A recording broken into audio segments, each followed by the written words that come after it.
Sky जियो TV YouTube channel में आपका स्वागत है। आज हम आपको भारत का वीर पुत्र महाराणा प्रताप सिंह के बारे में बताऊंगी। महाराणा प्रताप का जन्म 9 मई 1540 ईस्वी को राजस्थान के कुंभलगढ़ दुर्ग में हुआ था। उनके पिता महाराणा उदय सिंह और माता जयवंता बाई थी। वे राणा सांगा के पौत्र थे। महाराणा प्रताप को बचपन में सभी की का नाम लेकर पुकारा करते थे। उनके राज्य की राजधानी उदयपुर थी।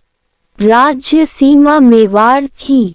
1568 से 1597 ईस्वी तक उन्होंने शासन किया। 19 जनवरी 1597 को महाराणा प्रताप का निधन हो गया।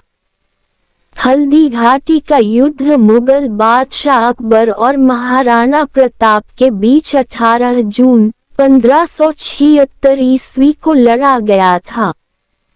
अकबर और राणा के बीच यह युद्ध महाभारत युद्ध की तरह विनाशकारी सिद्ध हुआ था। ऐसा माना जाता है कि इस युद्ध में न तो अकबर जीत सका और न ही राणा हारे। मुगलों के पास सैन्य शक्ति अधिक थी तो राणा प्रताप के पास जुझारू शक्ति की कोई कमी नहीं थी। उन्होंने आखिरी समय तक अकबर से संधि की बात स्वीकार नहीं की और मान सम्मान के साथ जीवन व्यतीत करते हुए लड़ाइयां लड़ते रहे। कहा जाता है कि इससे पहले अकबर ने महाराणा प्रताप को 6 बार अपने अधीन होने का निमंत्रण दिया था। महाराणा प्रताप ने कभी मुगलों की अधीनता स्वीकार नहीं की। हल्दी घाटी का युद्ध भारतीय इतिहास में प्रसिद्ध है। हल्दी घाटी का युद्ध मुगल बादशाह अकबर और महाराणा प्रताप के बीच 18 जून 1576 ईस्वी को लड़ा गया था। अकबर और राणा के बीच यह युद्ध महाभारत युद्ध की तरह विनाशकारी सिद्ध हुआ था। ऐसा माना जाता है कि इस युद्ध में न तो अकबर जीत सका और न ही राणा हारे। मुगलों के पास सैन्य शक्ति अधिक थी तो महाराणा प्रताप के पास जुझारू शक्ति की कोई कमी नहीं थी। उन्होंने आखिरी समय तक अकबर से संधि की बात स्वीकार नहीं की और मान सम्मान के साथ जीवन व्यतीत करते हुए लड़ाइयां लड़ते रहे। एक राजपूताना और पराक्रमी होने के कारण अधीनता कभी स्वीकार नहीं की। अकबर ने कई दूतों को भेजा जो महाराणा प्रताप को इस क्षेत्र के कई अन्य राजपूत नेताओं की तरह एक जागीरदार बनाना चाहते थे। जब महाराणा प्रताप ने अकबर को व्यक्तिगत रूप से प्रस्तुत करने से इनकार कर दिया तो युद्ध अपरिहार्य हो गया। अकबर ने मेवाड़ को पूर्ण रूप से जीतने के लिए 18 जून 1576 ईस्वी में आमेर के राजा मानसिंह के नेतृत्व में मुगल सेना को आक्रमण के लिए भेजा। अकबर की सेना का नेतृत्व मानसिंह कर रहे थे जो हाथी लेकर युद्ध भूमि में आए। दोनों सेनाओं के मध्य गोगंडा के निकट अरावली पहाड़ी की हल्दी घाटी शाखा के मध्य युद्ध हुआ। महाराणा प्रताप अपने घोड़े चेतक पर युद्ध भूमि में आए जो बिजली की रफ्तार से तेज भागता था। चेतक सीधा मानसिंह के हाथी के मस्तक पर चढ़ गया। महाराणा प्रताप ने भाले से मानसिंह पर प्रहार किया। मानसिंह झुक गया लेकिन महावत मारा गया। महाराणा प्रताप के इस वार को देखकर मानसिंह डर गया।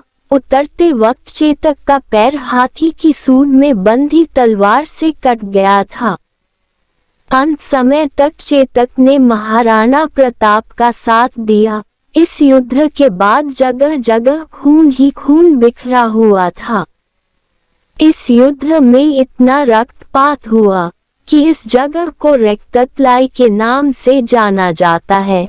इसका नाम हल्दी घाटी इसलिए पड़ा क्योंकि यहाँ की मिट्टी हल्दी जैसी पीली है। कितने जाने गई इसका कोई अंदाजा नहीं है। इस युद्ध ने लोगों को विचलित कर दिया। हल्दी घाटी का युद्ध न सिर्फ राजस्थान का बल्कि हिंदुस्तान के इतिहास का सबसे महत्वपूर्ण युद्ध है। आपको बताएं कि 1576 ईस्वी में हुई हल्दी घाटी की इस लड़ाई में मुगल सम्राट अकबर के पास लगभग 80,000 सैनिक, विशाल सेना, तोपें और भारी मात्रा में युद्ध के हथियार थे, जबकि राजपूत सेना के पास मुगलों के मुकाबले कम सैनिक थे। महाराणा प्रताप के पास सिर्फ 20,000 के आसपास सैनिक ही थे। इस युद्ध की एक खासियत यह भी थी कि इसमें सिर्फ राजपूतों ने ही नहीं बल्कि वनवासी, भील आदि ने भी इस महान युद्ध में अपना बलिदान दिया था। इस युद्ध में राजपूतों की सेना अपनी रणनीति के साथ युद्ध लड़ रही थी और मुगलों की सेना से भारी प्रतिस्पर्धा कर रही थी, जबकि मुगलों की सेना अपनी भारी युद्ध शस्त्र और विशाल सेना के साथ युद्ध भूमि में राजपूतों का मुकाबला कर रही थी। हालांकि हल्दी घाटी की लड़ाई में अकबर और महाराणा प्रताप में किसकी जीत हुई, इसके बारे में इतिहासकारों के अलग अलग मत हैं। कहा जाता है कि महाराणा प्रताप ने इस युद्ध के दौरान अपने सीने पर लोहे, तांबा और पीतल से बना 72 किलो का कवच पहना था और साथ ही 81 किलो का भाला भी था। उनके कमर पर 2 तलवारें बंधी हुई थी। ये भी कहा जाता है कि एक ही वार से ही घोड़े के 2 टुकड़े कर देते थे। शायद इसी डर से अकबर ने कभी महाराणा प्रताप का सामना नहीं किया। कई इतिहासकारों का मानना है कि युद्ध में न तो अकबर की जीत हुई थी और न ही महाराणा प्रताप हारे। हल्दी घाटी के युद्ध के बाद मुगलों का शासन काफी बढ़ गया था। राजपूतों की शक्ति कमजोर पड़ गई थी क्योंकि अधिकतर राजपूतों ने मुगलों की अधीनता स्वीकार कर ली थी।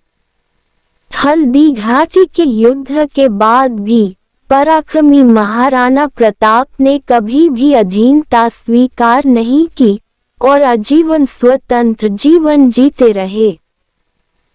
अगर आपको ये जानकारी अच्छी लगी हो तो हमारे चैनल को सब्सक्राइब करें।